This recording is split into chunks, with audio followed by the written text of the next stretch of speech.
LPSK khawatir makanan Baradae diracun oleh geng Ferdy Sambo selama ditahan. Khawatir Baradae diracun oleh geng Ferdy Sambo membuat LPSK terus memantau kondisi Eliezer. Seperti diketahui, Ferdy Sambo membangun geng mafia di tubuh Polri.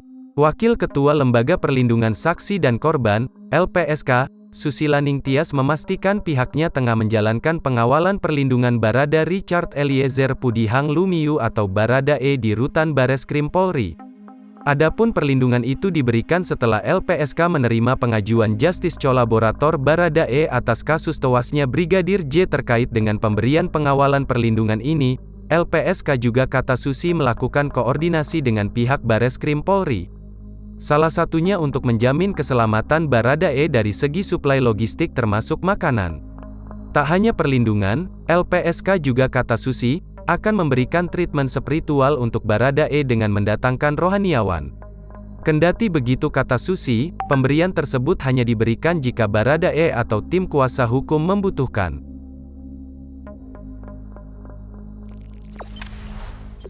Jangan lupa subscribe, share, komen, dan like ya.